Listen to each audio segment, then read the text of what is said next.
Hello, everyone. Welcome to another edition of Interviewing the Legends. I'm your host, Ray Shasho. LA-based Make Believe Friends dropped their latest single and new album on December 15th. The new single, Intentions, is an upbeat alt-rock style song featuring Mindy Milburn on lead vocals and music by keyboardist Laura Espinoza, and lyrics by Milburn and Espinoza. Legendary producer Ed Stasium, who worked with Talking Heads and the Ramones, provided the full mix, and Bernie Godwin, whose father, Dito Godwin, produced No Doubt, was the recording engineer. Intentions releases in tandem with Make Believe Friends, first album to be called by the band's name, Make Believe Friends. Well, let's talk about Mindy Milburn. Mindy has a passion for all performing arts, starting out as a ballet dancer and actress, and eventually finding her voice and passion for songwriting and music. She's also the lead vocalist for the Blondie Tribute Band, Heart of Blondie. Originally from Cleveland, Ohio, she has performed in numerous musical theater productions and indie films and was also a member of the Cleveland Cavaliers Dance Team. Mindy made the move to Southern California to follow her dream of becoming a recording artist and feels very blessed by the opportunities that have come her way. And now Laura Espinoza, who we've had on the show several times. And we love Laura. Laura is a songwriter, guitarist, playwright, and TV producer. She has performed on stage with Luis Maldonado of Train, Terry Nunn of Berlin, our friend Dale Bosio, Missing Persons, and Prescott Niles of The Knack, and started her career with Matt Sorum of Guns N' Roses. She has recorded at Capitol Records, Hollywood, Abbey Road, UK, and is the host of the rock radio show on KBUU-FM Malibu. Laura is also the recipient of 3 Emmy Awards. Please welcome Mindy Milburn and Laura Espinoza of Make Believe Friends to Interviewing the Legends. Hello, hello, hello. Hello. Thank you, Ray. Good to have you both. It's great to be here. Laura, first of all, how was your vacation? I went on Facebook and I saw you guys had a great Airbnb in the country of Ramona near San Diego. How was that? Yes. It was amazing. We, being city slickers like we are, our family, we decided that. Well, truthfully, honestly, we're jealous because Mindy gets to go to Ohio and go out on a farm and a ranch and everything else. And all she ever does is brag about it, talk about it. We just said, well, man, we got to do this too. I'm kidding. But no, we honestly just want to get out to the farm with pigs and chickens and cows and horses, and then go rock climbing up in the hills. And my kids, who are pretty much now all over 21, all just said, let's go, let's do it. And they loved it. I was so surprised. You got a beautiful family, by the way. I have followed you on Facebook and live vicariously through all your little, Johns. vacations and whatever, your little jaunts. It's really cool. And I can tell you guys are very tight as a family. Yeah. It's really neat. Yeah. Thank you. Yeah. Raise them with lots of love. Yeah, exactly. Okay. I want to talk about the new album. Okay. Are you ready for this? Both of you? Sure. Yes, we are. Right. This is what I said about it. Ready for this? The debut self-titled album by Make Believe Friends is exactly what the current music scene desperately needs. An exciting alt-rock band who would have easily charted several top 40 hits on commercial radio when record companies were scouting for hitmakers. Make Believe Friends triumphs in musical proficiency, songwriting, tenacity, and riveting vocals. The band can easily contend with the distinguished talents of bands like No Doubt, the Go-Go's, Letters to Cleo, the Bangles, and Evanescence. 5 stars. Thank you so much. Thank you. Thank you. Oh my I God, really believe it too. Laura, you're such a great songwriter, and I guess you guys both collaborated on a few tracks as well. And I've always loved the London Rain stuff. You know that. Yeah, I know. I was so lucky that because I've always been a lyricist in my past as well, and Mindy is a complete lyricist. So most of this album was turned over to her for lyrics. So she did, most, if not all. I don't remember how percentage, but it's so amazing to say to somebody, okay, here's some music ideas, and you put something to this, and then she just turns it all in, and I'm like, okay, I don't do anything. Just go with it. You guys mesh so well together too. Mindy, you actually answered an ad on Craigslist, right? Is that how you were first introduced to the band? Believe it or not, I just went on Craigslist because I had taken a little break from singing because I had 2 kids. And when my daughter, she's now 5, she was about 6 months old. I was just like, are you going to wait? How much longer? You know, when are you going to get back into music? Because I missed it so much. I love being a mom. I love being a mom. But when you have that art in you, it doesn't go away. And yeah, I just said, I'm going to look on Craigslist. And I found Laura's ad and I read it and I was like, this sounds good. And I think she called me that day. We talked that day and we met the next day. Like I just went to her house and that was it, done. Yeah. That's It was truth. meant to be. A lot of famous bands met that way. I think Kiss, a lot of the Kiss members did the same thing. You know, they had an ad in the paper and Yeah. And that was it. The rest was history. So I love Craigslist. Yeah, exactly. You know, it works. Laura's over there saying she's got, filling in her time in the attorney's office. Yeah, right. Look at all the bands you got going on now, Laura. I know. We have 4, believe it or not. Yeah, exactly. But that seems like the norm nowadays. I interview a lot of prog rock guys from all over the world, and they belong to 3 and 4 different bands. The pandemic really shut us down from the original music scene, and that was why Mindy and I were talking. We said, okay, what do we do? So we tried doing some acoustic music with some restaurants because there was nothing we could do. Nobody was performing, so we did some acoustic music. We did a play. I did a play. We did a musical. Anything we could do just to perform, and then we noticed when everything started coming back, the only thing people were hiring were tribute bands. And I said to Mindy, I said, Jesus Christ, maybe we should do a tribute band, but I wouldn't know what to do. And then she said, let's do Blondie. And I said, well, that's rock. I'll do it because it's rock. That was a great idea to do that. That was her idea. And I just said, okay. I pretty much say anything okay to Mindy. And Mindy, you make such a good Debbie Harry as well. Thank you. I love doing it. It's so much fun. She's so cool. And I feel like they're definitely like in the mainstream, but she's a bit underrated. I don't think people realize like how great a performer, and she's laid back but in your face at the same time. She just has so many different sort of colors on stage, and I just love embodying her. And I always hope that I just do her justice, because I'm a true fan. Like I really just admire her so much for her fashion, her songwriting, her vocals. She's just got it all. Have you met Debbie Harry? Have you guys met her? No, not yet. No. Clem Burke, we have several times. Yeah. Yeah. I hung out with Chris Stein. Oh, that would be great. In his tour bus. Wow. Very cool. They did a benefit. Blondie did a benefit like 10 minutes from my house. It was so funny. And I brought my daughter with me. So we're sitting there talking to Chris, and all he wanted to talk about was wrestling. He's a big wrestling fan. I know. I've heard that. They do that. They watch a lot of that.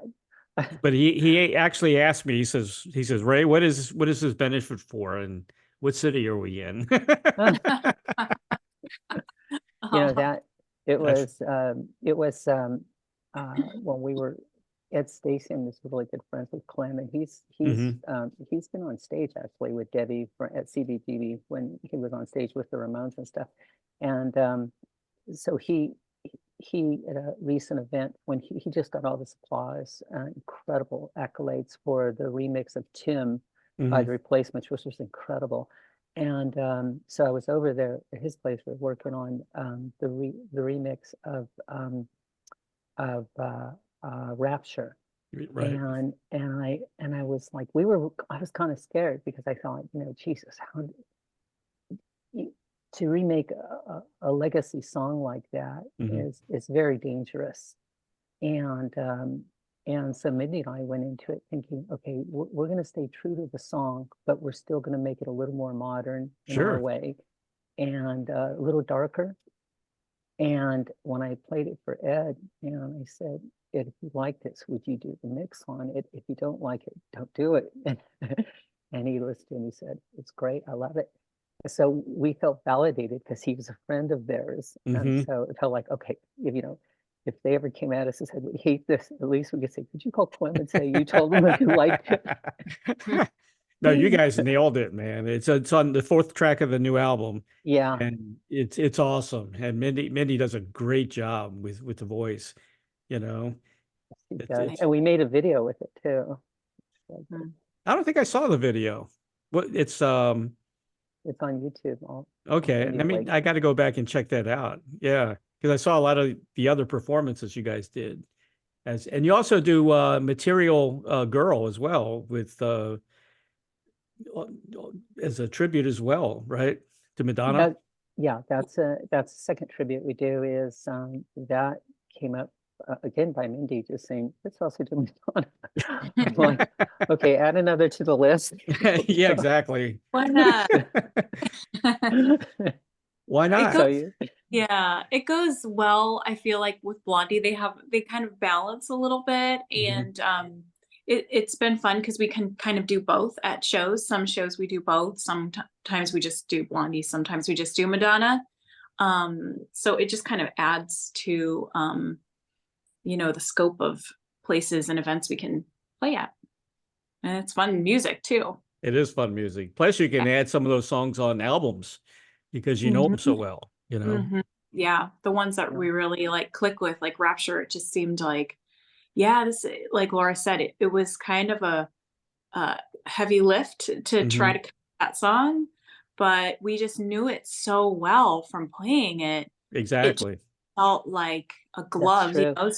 Putting our spin on it felt really natural and was really fun to do. Yeah. Do you guys do Used to Be My Playground from Madonna? You do that song? We don't. Oh, no. God. That song, I always kind of have a tear every time I hear that. Yeah. It's a good song. It's a great song. I have to give a shout out to Bernie Godwin. He was the one who really helped on the co-producing on the Rapture and stuff, helping us come up with that really deeper sound. He was amazing. I just want to credit him with that. His father, Ditto Godwin, was the producer for No Doubt, and it's his son. And we got blessed to work with him. And in fact, he's going to play with us at the Make Believe Friends show coming up in March at Universal Bar and Grill in March, and he'll be playing guitar with us on that show. Oh, incredible! I hear a little bit of No Doubt influence in some of these tracks. From Mindy's voice and everything. And I'm going to go over some of these tracks. First of all, Intentions. Okay, it's a very hip, upbeat song that to me is very commercial. It's in a good way, Yeah. It reminds me of the 90s sound, and to me, it's like a typical hit for Top 40 radio. If only Top 40 radio was, was back. Back. Thank you. It's such a fun track, and love the video. I checked out the lyric video. Love the lyrics. Who worked on this one? Was it both of you or just? No, this was pretty much 90% Mindy. I think I just did. It was Mindy, 10%. Really? Oh, most of it was Mindy. Yeah. Well, or maybe it was maybe 80-20 at most, but still, she controls where it goes. Yeah. And actually, on the chorus, I had a different chorus on it, and I had showed her the track. I don't know, about maybe 6 months ago, about an idea for that song. Right. And I only had the riff on it. In fact, Enrique Garcia, our other guitarist,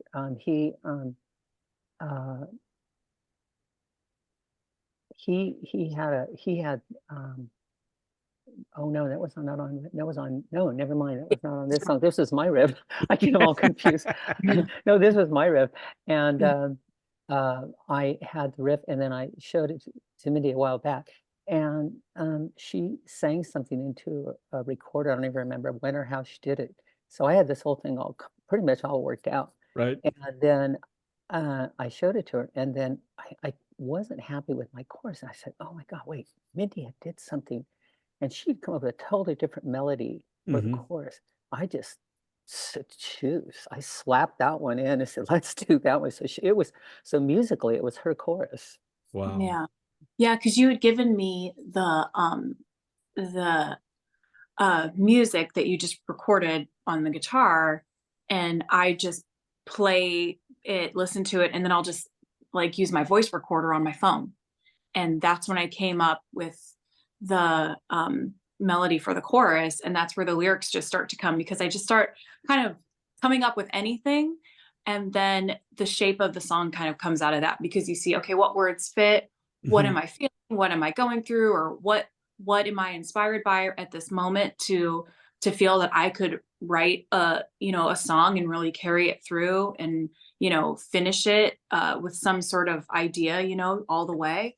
And intentions, it just came back to, it's not necessarily a love relationship. It's just kind of about any sort of experience or relationship that you have or have had with someone, something, and you think it's one way, and then you realize it's not, and you're giving it all you have, and then you finally say, you know what, I gotta walk away from this. I have to protect my own self. Yep. And that's kind of what it is. But the last verse is kind of hopeful. Like, I don't want to give this up. I want to try to make this work, and I want to make it happen. So that's the idea of the song. That's the sort of the meaning behind it. But it's interpretive. It can really mean different things to different people. It could be romantic. It sounds like a movie. Rom-com. Sure. Yeah, definitely. I watch a lot of rom-coms. That's what, my wife's got me hooked on all those things. She makes me watch The Bachelor and The Bachelorette. I'm a good husband. Sounds like it. Track 2, Haunt Me, is a perfect title because it accommodates the song perfectly. You got that feeling, that haunt me feeling. It's got a cool bass in it, and it reminded me a lot of Evanescence. That sound. Yeah.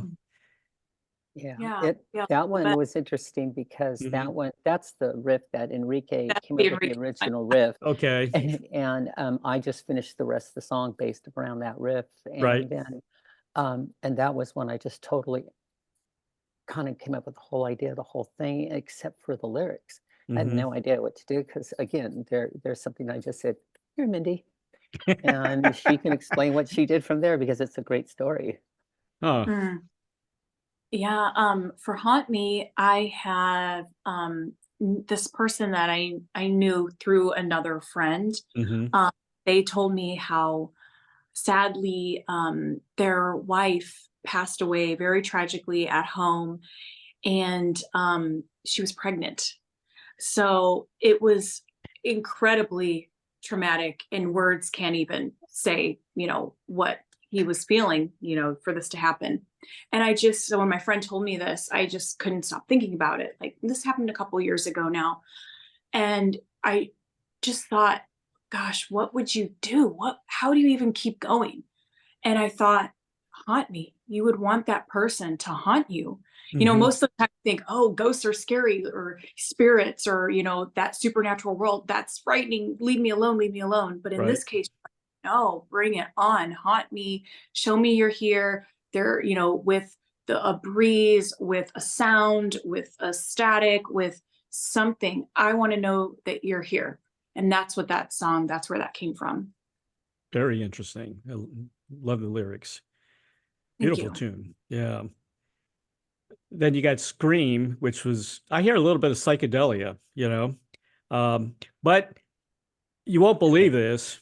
but I could also see that song as a country hit. You know what I mean?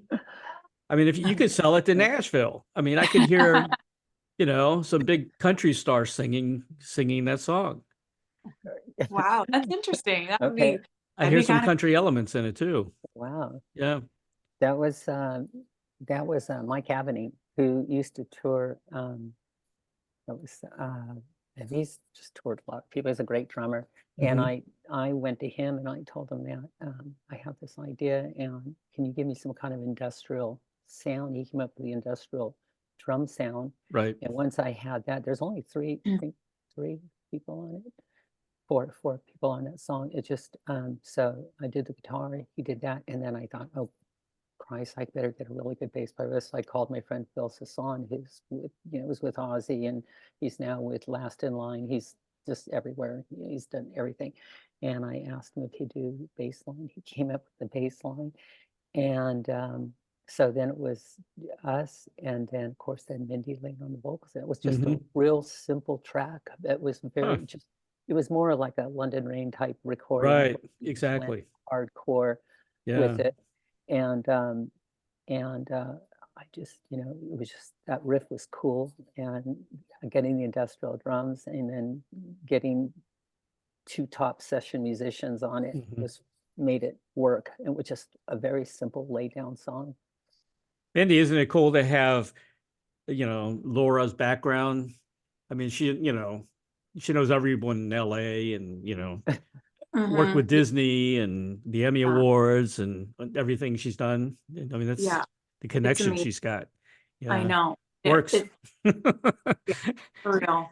It's just, yeah, absolutely. And I'm telling you, Craigslist hit the jackpot. But yeah, it's just been so much fun.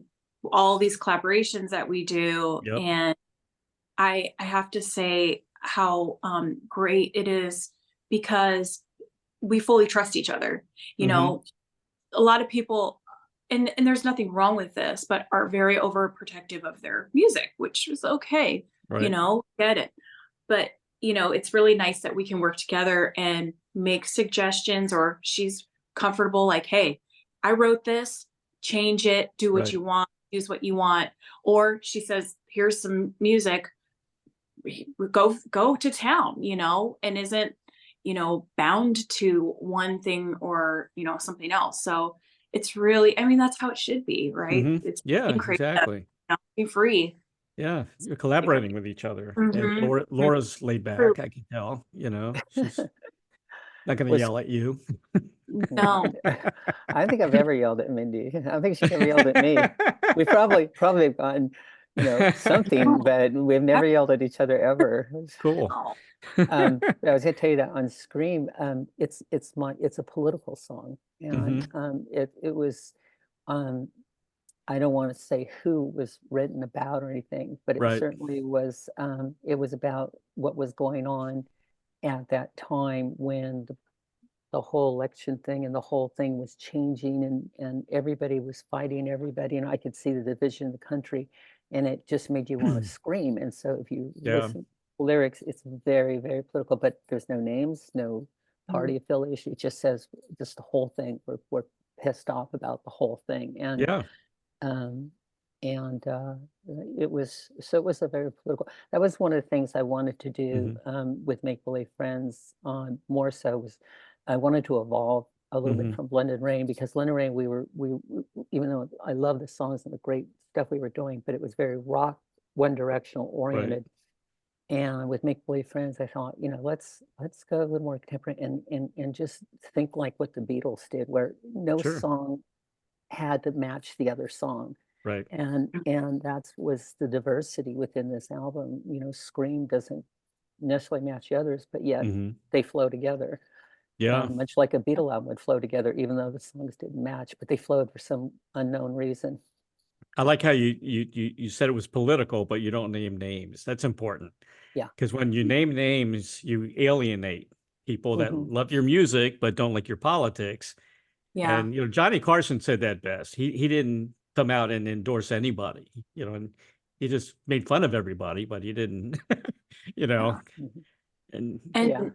And Scream 2, I feel like you had that song for a while Mhm, and you played it for me and you're like, hey, I want to finish this song. right. So it just, the timing was really great, but that we were able to finish it and put it out. But it's frustrations and on many different levels, Oh, yeah, of sure. society. So yeah, that's what's great about it too. Not naming anything specific, because again, someone might hear it and think something totally different and really Yep. resonates with them. Well, Yeah, there's a lot to scream about. there is, and it Not was just one also- thing.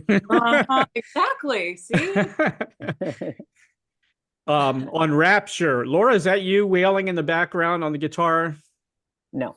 It's not you. I'm Oh, playing guitar, but let me see here. It was a combination of Enrique doing okay. some of the leads, and then we had Bernie Godwin joining Mhm. us a little bit on guitar. Let's see here. We had one of his friends also jump in and see who was that. I forgot his name. You have to step in. Let me see. I've got his name here somewhere. Well, I'll find it in a second, but there was Okay. another person who joined us on that song and joined us on the lead. So we had actually 4 guitarists on that song, Wow. including myself. Yeah, and Really? that's Wow. really what made it work. But Huh. really, the most incredible thing I give a lot of credit to is what Ed Stasium did on it at the very end. Mhm. Enrique's lead at the end, which was really cool. It was cool. But what Ed did was then like 3/4 through that lead, he reversed the lead. Hmm. And so what happens is you have it going this way, and then Ed Stasium takes it and reverses it, and it goes backwards. And that's Oh, what gives wow. it that incredible sound. And only Ed Stasium could do that, That- And I heard that and I was like, oh my God, did he play that?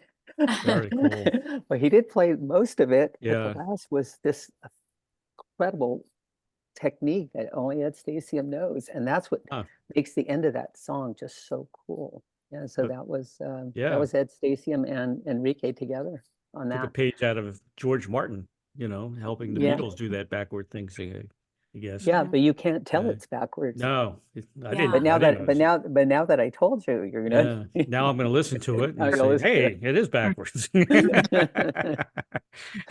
Yeah. Well, you get Dale on a track. I love Dale, by the way. We Yeah. had a great Oh, I conversation. We love talked Dale. about her book and so many things I did not know that, she was stalked and could have been murdered. I mean, that's so many Mhm. horrible things that could have happened to her. And she had a tough life, and then Yeah.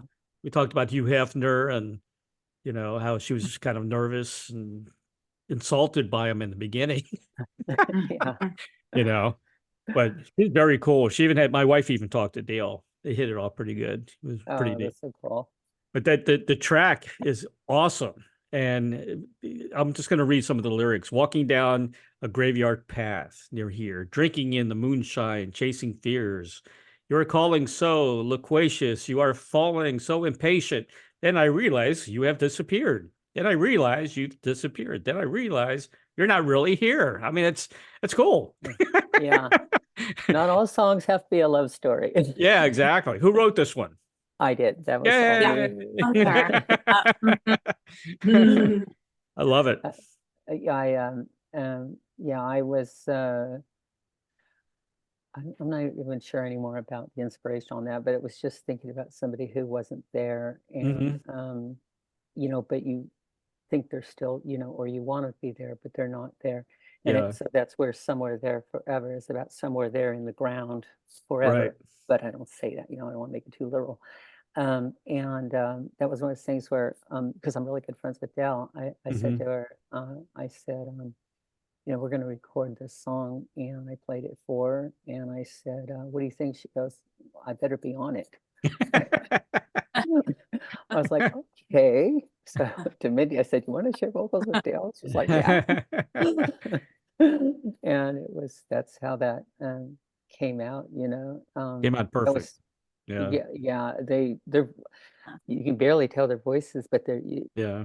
Mindy sings verse 1 and Mhm. Dale sings verse 2, and then they join together on other parts, and it's really cool what they It do. is cool. And Dale's out there touring, I think. She's playing some shows now and stuff. Yeah. Yeah. She keeps saying we're going to open for her, and I keep waiting for that, Dale. I've got that on my notes, by the way.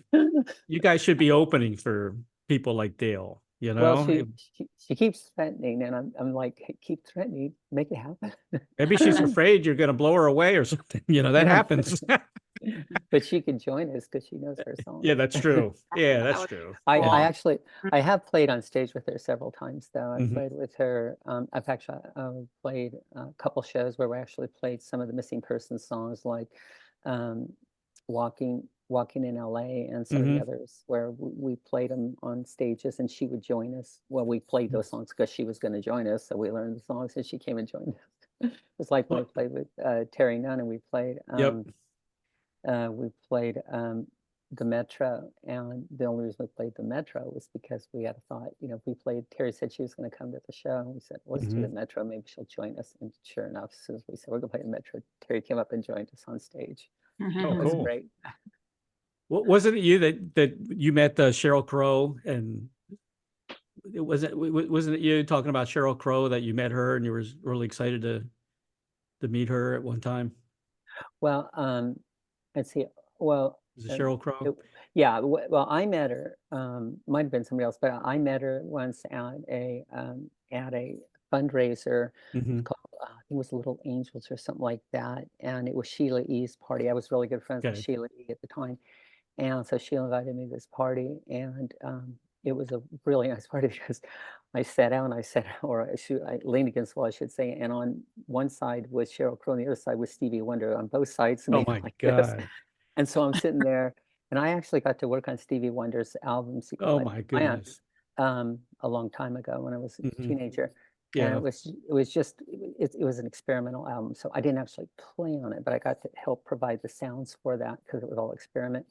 And so I'd gone and done some things. So when we were at this party, I said, "Hi, Stevie, you don't know me, but I was on your album once." So I was sort of on, and he was really nice and stuff.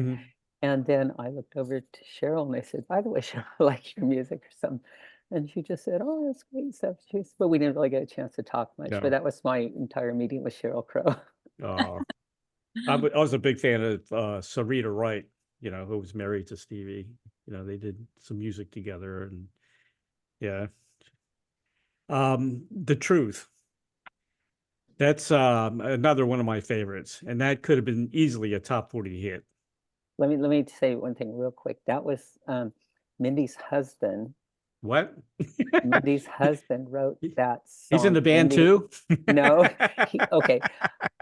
Before Mindy jumps in, she showed me some of the songs she had done in the past. I heard this and I was like blown away. I was like, oh, we got to do this song.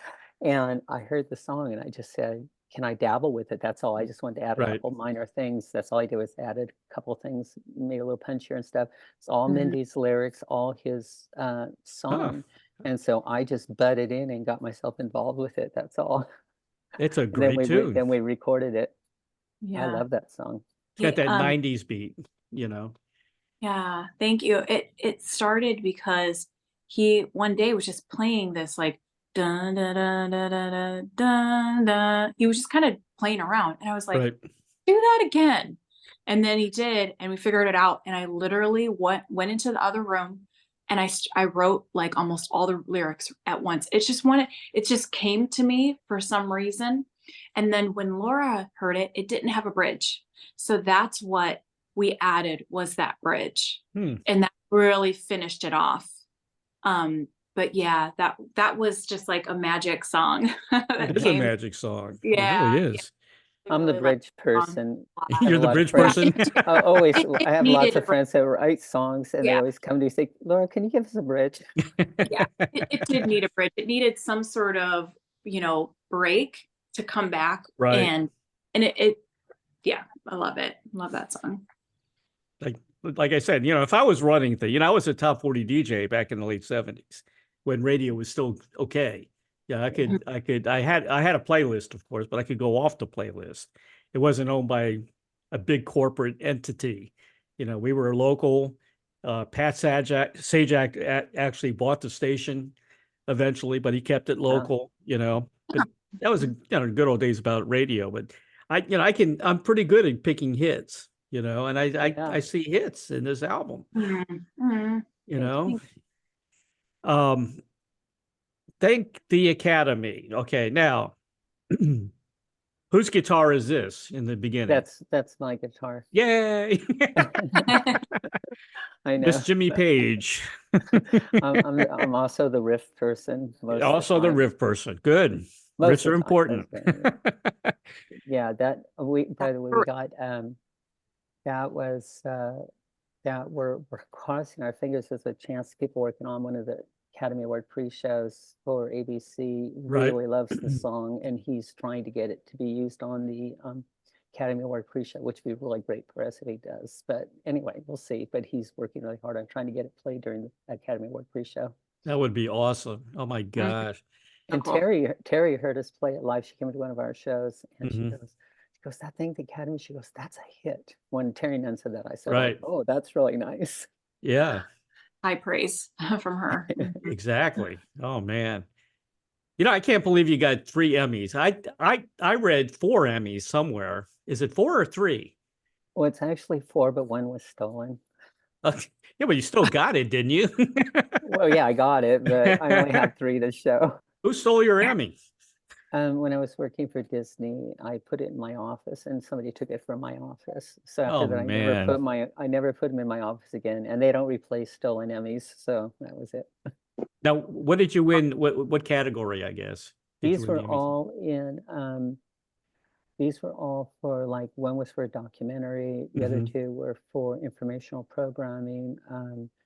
And news-related informational programming, stuff like that, because I produce news, I produce special events for ABC Disney for around KBC or ABC7 Los Angeles for a while. And I did all the big special events. So I think we just give these awards. I read you did a film about the birth of 8 pandas in Beijing, right? Yeah. And you assisted in the 2008 Olympics. Yeah. As well, right? Yeah. But your resume is incredible. I mean, you studied at UCLA, you went to Sacramento State, you worked at NBC Universal, you're an executive with Disney ABC, you taught TV script writing and journalism writing. Of course, you're you're a professor as well. Wow. And you're still looking for stuff to do. It's okay. Mindy keeps me busy. She'll come up with another band soon. Yeah, I can tell. What's next, Mindy? Oh, my tribute to the Bengals? I think we've got a pretty full plate. I think we're good. I feel like we're set up really well for 2024. So I'm really good about that. We got the Make Believe Friends album out, which was something we really had been focusing on doing, but we needed the right songs, and we wanted them done right.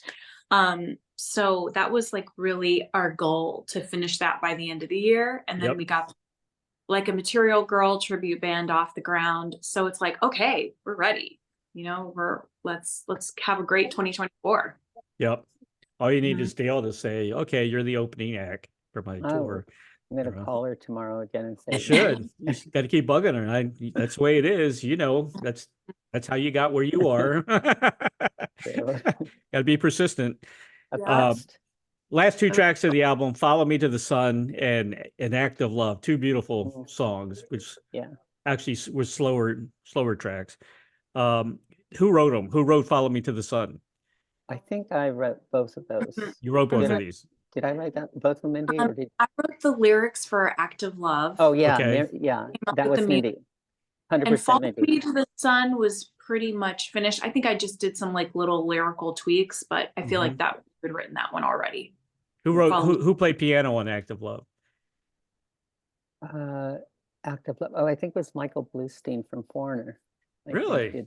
I think so. Yeah, he joined us in quite a few songs. You're mentioning all these legendary artists, and you're just kind of popping them in each track, Let me see, Oh, by the way, Jimmy Page played on this song. Yeah, it was Michael Bluestein from Foreigner. Really? Is that right? Very Uh-huh. cool. Yeah. Really I And know, Act of Love is very cinematic, you know, it's kind of like a soundtrack to a movie. I could hear that, you know. Mm. It was actually probably the most complex guitar. I wrote that whole thing on guitar with the capo up on the I think up on the ninth fret, and it was, I think it took me 19 times to get that riff down, to get that together, and I almost gave up. But on like the 19th time, I remember the 19th time I finally got it right. Man. And then I sent it off to Michael Bluestein. He matched it on piano, and that was how we came up with that.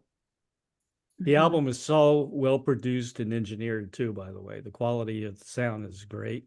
Oh, I have to say, you know, we're like we get Jeff Pearlman, who also produced with Four Non Blondes, to work on some of those songs. He's amazing, and did guitar work on some of them. And then having Bernie Godwin, and then having, you know, how the heck did we get it? He is the most wonderful, and he's the most wonderful man in the world, the nicest guy in the world. We've become really good friends, and it's like we're just blessed to always get great Sounds like people, great on every level, and so what we find is that we're sort of like, I don't know if it's a good or bad thing, but we're sort of like a musicians band, where we get a lot of musicians really like us and like what we're doing and stuff. And now if we can only get more of the radio stations to like I us, know, it's so it'd be hard. great. But we It's- are getting great musician responses, which is, you know, a nice credit. We like that. Yeah. Well, you guys are revered by your peers, you know, which is, you know, I got a lot of hits just telling everybody you guys were going to be on the show today, you know, and Oh, they're really? and they're from musicians, you know, because I have a lot of musician friends too, you know, Oh. a lot of guys, you know, I'm sure. But what about touring? I know, you know, it's going to be hard because you got the kids, you know. That's always been the problem. Once you have kids, it's hard to tour and leave them behind unless you take them with you, you know. And a lot of bands do that. What do you think? Is there a possibility that you guys can tour the US or even go overseas, or? I think what we would do is, because yes, that is possible. It would just be in smaller lengths of time. I Right. think I thankfully have a really great husband, a great partner. He's super supportive and, you know, my biggest fan. So I'm very, you know, fortunate for that. So if the opportunity presented itself, we'd figure it out. Yeah. Yeah. Well, your husband's always already involved writing, so I'm sure he'd be Oh yeah, it's a supporter. great. Right. Yeah, he writes incredible lyrics and Yeah. So, Yeah, I'm gonna have to get Gabi to give me another idea. Yeah, very cool. Oh my gosh. Mindy, the Cavaliers, was LeBron there when you were there? no, I just No? missed him. You just missed him, huh? Yep. Yeah, very cool. So I'm actually going back in a couple months. They're doing a reunion Really? with going like all the way back to like the 80s, a dance team reunion. So we're going to perform the game. So I'm really excited to Oh, that'd be get to go great. back and do that again and see all the girls I danced with. So it'll be fun. And now That'll my be family, awesome. my Yeah. kids will get to see, my husband's going to get to come. So it'll be a good time. How old are your kids? I have a son who's 11 and my daughter's 5. Okay. Are they involved in dance or anything like that, or? They are not, but they're both like, my son has a really good voice. He has a really good pitch and he likes to sing and write. So who knows? Who knows Why what'll not? happen? Yeah. Let him Yeah. write a song. Yeah. He's Put written it on like the little album. things, on his iPad, and he'll play them for me. And I'm just like, wow, that's really catchy. So it's fun to hear like their musical perspective, you know, Yeah. being younger, hearing all the music they've been exposed to. Yep. And for sure, like when we're in the car, they're listening to my music. They're listening to like what I want to hear, you know, alternative rock. I love Beatles. I love Cat Stevens, 60s, 70s music. So we're listening to that. So I try to feel like, okay, we're putting all this good stuff in there into that. Yeah. I brought my kids up on Pink Floyd and Yes, you know, the Moody Blues and stuff like that. They used to go to sleep at night with that playing in the background. Ooh, I like Oh, that. Sleep. Yeah. Yeah. I used Great. to, we used to mess around, never performed it. We used to mess around with Siberian Quattro Hmm. and Mood for a Day. Oh, cool. Those were the ones I used to try to mess. I pretty much got most of Mood for a Day down, but I struggled with Siberian Quattro. It was so hard, but it was fun to try anyway. Or I would love to just see you wail, you know, I mean, just play all kinds of riffs and maybe a solo album, just guitar, you know, Ah, that would be so Maybe cool. that's a project. Yeah. yeah. Cause didn't you play a lot more on London Rain stuff? You did, didn't you? Yeah, well, Yeah. I was blessed to have yet another major rock star in Luis Maldonado, who's now Right. with Foreigner as well and was with Train, and he's, you know, he's insane. And his wife, Anna Chanton, who's one of the top cellists in the world. We worked together on that album. And so like I would write the songs on guitar and stuff, Mhm. and then Luis and I would split up guitar parts and stuff. Right. But there was not a lot of leads on London Rain. We made a point of it without, we didn't want any lead guitars, only like a couple spots for some leads. And I remember one song that was on The Light, Hmm. and I didn't want to play a lead because I had Luis there. Yeah. And so he said, well, what do you want me to do? And I should always say, do this. And he said, okay, play it. I did. And then he recorded. He said, okay, that's it. We're done. You know, and it's like, what? You're using mine? So it's my lead where I have world's top lead guitarist right there. And he puts my lead on it. So it was like, I was happy. Yeah. It's like, that's pretty much how I would get lead guitar on those songs. But most of those were riffs I'd come up with, and then Luis would just do his Mhm. magic, which was incredible. Because when you're on stage, you kind of got that Jimmy Page presence in a way. I watch you. I watch it. I That's see how you're, exactly- you know, you got that guitar strapped down like Jimmy Page, and you know, Yeah, I know he's your exact- hero. that is my hero. That is totally, that's, in fact, I took, when we toured England, I took a 12-6 with me, a Gibson Mhm. 12-6, which I no longer own, I wish I did. And I took that with me, and that's what I recorded with at Abbey Road, and that's what we played Right. up in Scotland and everything else. And people were surprised at this 12-6 sound and the fact that I could hold it and sling it down. Yeah, exactly. But I always had a very sore wrist by the end of the night. Yeah. And Jimmy, shoulder. I like the way Joan Jett holds her guitar down too. Oh, you know? she's cool. She's the best at that. She's amazing at that. Yeah. Yeah. Well, I'm going to cover Joan and Alanis Morissette together in Tampa here pretty soon. Wow. And we got Foghat covering Foghat this weekend. He's playing like 10 minutes from my house, which is Wow, very, cool. very cool. Yeah. I know Roger Earl. I know the whole band. They're Was like it really nice guys. 30 Days in the Hole, right? That was Humble Pie. Oh, it's Humble Pie. That's Yeah. right. Yeah. Slow ride. Okay. Slow Yeah. ride, right? Slow Yeah, ride. yeah, yeah. Slow Slow Ride. Ride. Yeah. Great. They were a good band. Yeah. Laura, I got to ask, do you own London Rain? Do you own all the Yeah. material and everything? Because you wrote Yeah. most of the songs anyway, Yeah. right? Uh-huh. Everything Yeah. but I co-share on 2 songs, that I own the rest. Yeah. I'm going to So- ask you something. You can tell me not to ask if you want me to, but Oh, sure. I'm still friends with Nikki. Yeah, she's a great And I know person. she got She's great. married. She got married, Yeah. right? Do you still talk to Nikki at all? No, not really, but it's No. nothing personal. It's just Right. we know she moved back to Iowa and does her Right. thing, and I'm here and doing my thing, and so it's just kind of like it was just a natural. She wanted to go back with her family and go back Yeah. over there and do her thing, and that made sense. And I got lucky because right after she left, I said to the band, I said, okay, let's see what we're gonna do, and I said, but you guys, I don't want to go naturally stay in the hard rock format. I'd like to go broader, more contemporary. Right. And then I put an ad at Craigslist, and I met Mindy, and like just a month or 2 later, I was like, Mhm. oh wow, okay, perfect. Here we go. I was so blessed. I was like, how many people get this lucky? I got so lucky. I think it's a better mesh, you and Mindy.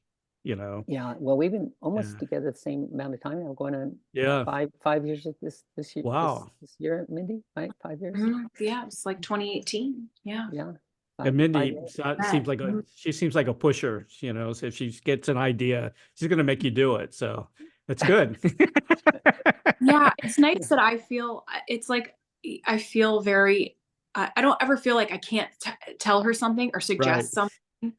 And it's just like yes or no. And there's no personal hurt feelings between us. Like and it's same the other way. Like we make suggestions, we figure things out. It's great. It's been so fun and easy. Yeah.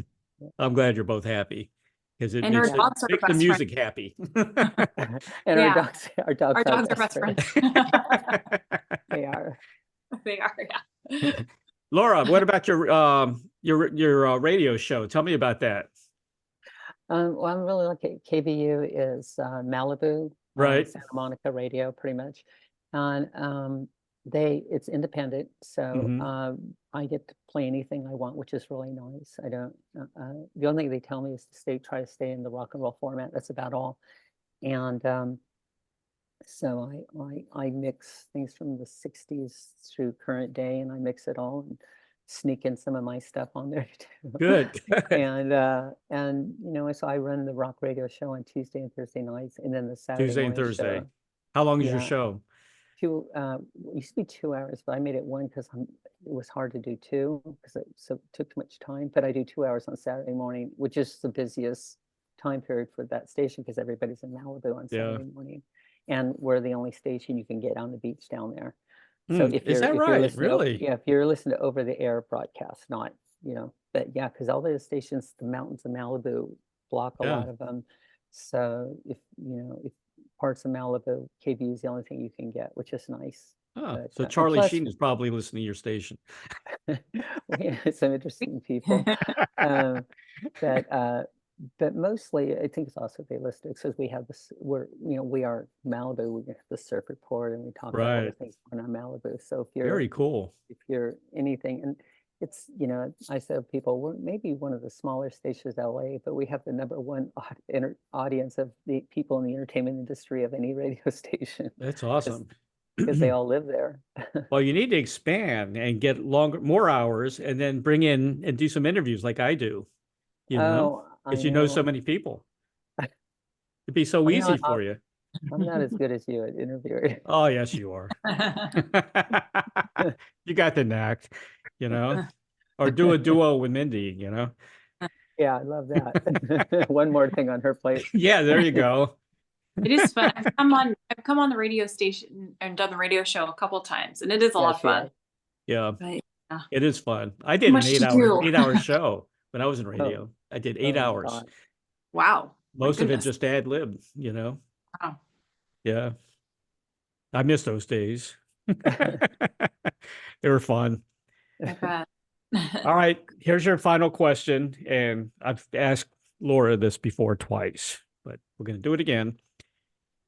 I ask everybody this question. I get some really interesting answers. If you had a Field of Dreams wish, which is my favorite movie, to perform with, collaborate with anyone from the past or present, who would that be? And you can't say Mindy and Laura. It's got to be somebody else. You go first, Mindy. Oh my goodness. Wow. I mean, I don't want to be too obvious, but I mean, I'd really like to be on stage with Debbie Harry. Yeah.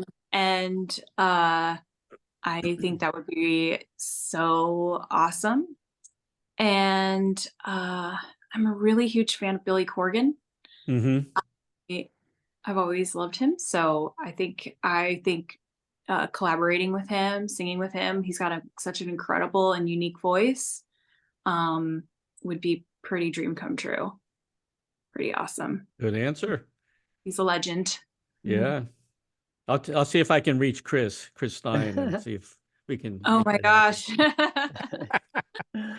You're right though. Debbie is so cool. I covered the show and it was I got some great pictures of Debbie because I was right there up, practically on the stage.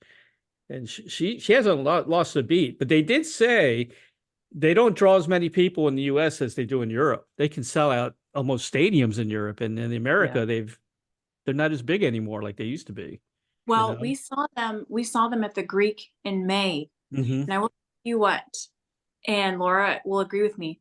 There was not an empty seat at the Greek, and Oh, when good. they came out on stage, the entire audience stood up and nobody sat down for the entire set. It was amazing. It was a really great show. And I was just like so happy to see all the people were just like in it 100%. It was a great show. They're a great band. I mean, so many great songs. Yeah. Yeah, Really I agree. Okay, Laura. Well, the person is no longer around. If I could play with George Harrison, that would be my number one choice in the world. Yes, it would be. And then it would be a tie between Neil Young and Paul McCartney. It would be the two people because I admire their songwriting so much, and I would just absorb anything they did in front of me. I just love their writing. So I'm really into songwriters. Good. And that's who I would. Melodic songwriters. I like melodic songwriters. Would you dare get on stage with Jimmy Page? I got lucky enough to have him sign his book for me. Yeah, I remember that. Stood in with the lines and I got it, but no, I don't think I would dare. I think I'd be way too intimidated. I just That's funny. You can't play with Jimmy Page. Jesus Christ, what would you do up there? You just sit there frozen. Yeah. I asked Robin Trower if he would play with Jimi Hendrix. He says, "No way. There's no way I'm going to play with Jimi Hendrix." And Robin Trower is a pretty darn good guitar player. Oh yeah. Yeah. It's Bridge of Sighs, yeah. Bridge of Sighs, yeah. Ann Wilson's playing that now on stage. I covered Ann not long ago. Yeah. I played. She did a recording of it. I played on the radio show. Oh, really? Yeah. It's pretty good, isn't it? Very good. Yeah. Not bad at all. I try to get Heart back together again. I know all the guys from Heart, and one of the guys from Heart refused, and he's mad with another band member, and it's a shame, isn't it? Because it was their 50th anniversary, so I tried to get them back together for that. And then I tried to get Grand Funk back together, and that was a no-go. Man. So, yeah, I know. Come on. Keep trying. You got to keep trying, right? I'll keep trying, right? Yeah. Mark wanted to get back together again. Mark Farner. Oh, I know really? Mark, yeah. But wow. It's the other guys. Oh, well. Well, I want to say very special thanks to the great Billy James. No glass Billy James. We love Billy James. Billy has been, when we were with Cleopatra Records, while back under London Ring, and that's how I got a chance to meet him. And he has had our back ever since. I am indebted to Billy James.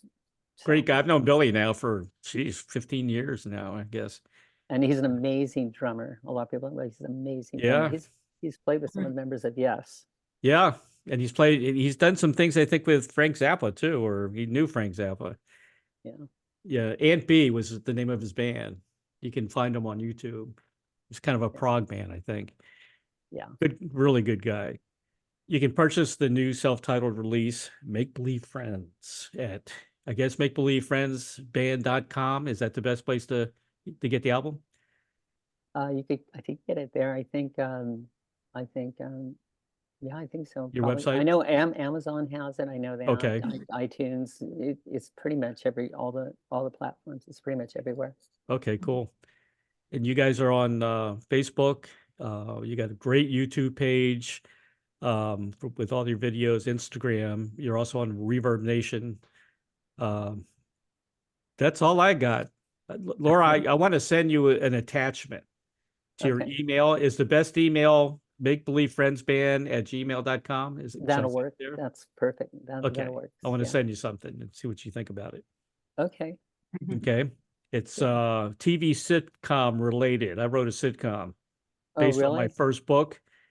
And I've been working with, the guys at Stage 32. Have you heard of them? That website? Is that a Paramount stage or a Warner Brothers stage? It's they work with a lot of artists and actors, and they can kind of help you, and they look at your your pilot and give you No, suggestions? I No? haven't. Okay. No. I've talked to a lot of people about it. Got some good feedback, but it's who you know. Yeah. But I just want to see what you think about it anyway. Oh, I'd love to. Love to. It's fun. It's a comedy. Cool. Thank you both for being on the show. You guys are incredible. Can't wait for the next album. I love this one. I'm going to listen to it over and over again. I'm going to promote the hell out of it because it's a great Thank you. album. I really am sincere about that. Definitely you. 5 stars. You guys are so talented, and I wish you all the best of luck in the world. And I really hope you go far. I don't know how far you want to go with kids and everything, but you deserve it. You really do. Thank you. Thank you so much. That means so much to us. Thank you for having us on and for, your interest and your insight. We really appreciate it. Yeah, all these years, Ray, thanks so much. So Thank you too. appreciate it. And anytime I can help you guys out, just let me know. Okay. I'm there for you. Okay. We love it. All right. Thank you. Love you guys. Love you too. Thank you, Ray. All Really right. appreciate it. Take care. Bye-bye.